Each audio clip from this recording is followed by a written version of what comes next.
Good morning সবাইকে। সবাই কেমন আছো? আশা করছি ভালো আছো। আর আমরাও কিন্তু বেশ ভালো আছি। আমাদের নতুন গল্পতে সবাইকে অনেক স্বাগত জানিয়ে আজকের ব্লগটা শুরু করলাম। আর শুরু থেকে শেষ পর্যন্ত একটুও স্কিপ না করে দেখতে থাকো, আশা করি ভালো লাগবে। আর রোজ সকালের মতন সকালের সমস্ত কাজকর্ম প্রায় বলতে পারো কমপ্লিট। ঘর ঝাড় দেওয়া, বাইরে ঝাড় দেওয়া, উঠোনে জল দেওয়া, সমস্ত কিছু কমপ্লিট করে এখানে এবার নিজের একটু যত্ন নিতে এসেছি। কারণ আমরা সকালবেলা ঘুম থেকে ওঠার পরে সংসারের কাজের সঙ্গে সঙ্গে কিন্তু নিজের যে একটু যত্ন নিতে হয় সেটাই কিন্তু মাঝে মধ্যে বলতে পারো ভুলে যাই। তো তারপরে এখানে দেখো রোজের মতন এখানে বিট, গাজর, আমলকি সমস্ত কিছুর জুস বানিয়ে নিয়েছি। আর এটা আমি কন্টিনিউ খাই না, ওই সপ্তাহে 2-3 দিন এরকম করেই খাই।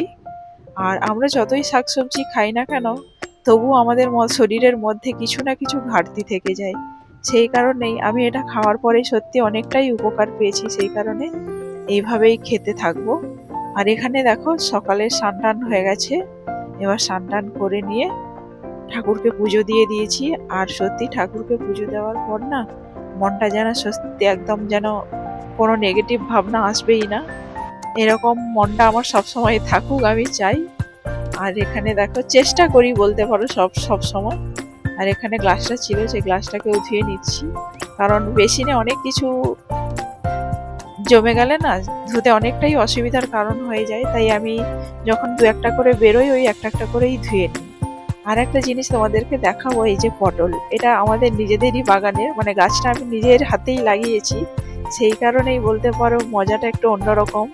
মানে নিজের বাগান থেকে নিজের লাগানো হাতে এইগুলো পটলগুলো মোটামুটি যতগুলো পটল পাওয়া যায় আর রান্না হয়ে যায়। আর এখন পটলের দাম কত বলো তো? সেই 80 টাকা কিলো। তো সেই কারণে যেহেতু নিজেদের বাগান থেকে টুকটুক করে পাওয়া গেলে এইভাবে কোনো রকম চলে যাবে।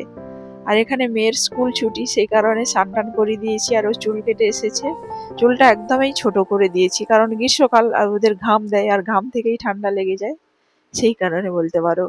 আর এখানে দেখো এঁচড় নিয়ে আসছিল, সেই কারণে এঁচড়টা আজকে ঝোল করব, সেই কারণে কেটে নিলাম। আর এখানে পটলটাকেও কেটে নিয়েছি, পটলটাকে ভাজা করব।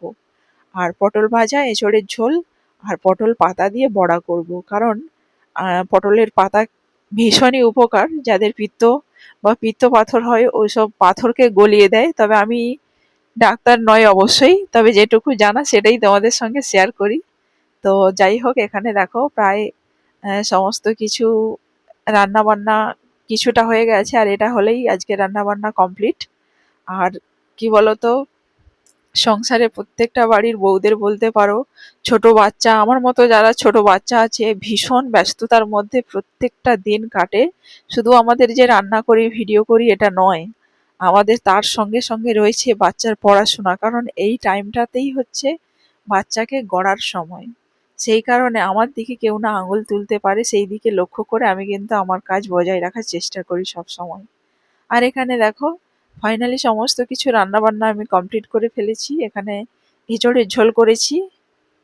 আর আমার কিন্তু এঁচড় খেতে ভীষণই ভালো লাগে, আর শুধু আমার না, আমাদের বাড়িতে সবাই পছন্দ করে। আর এখানে পটল ভাজা করেছি, আর করেছি পটল পাতা দিয়ে বড়া। আজকের মেনু আমাদের দুপুরে এটাই থাকবে। আর তোমাদের সঙ্গে দেখা হবে আমাদের নতুন গল্পতে, নতুন এক গল্প নিয়ে। ততক্ষণে সবাই ভালো থাকবে, সুস্থ থাকবে। সবাইকে টাটা।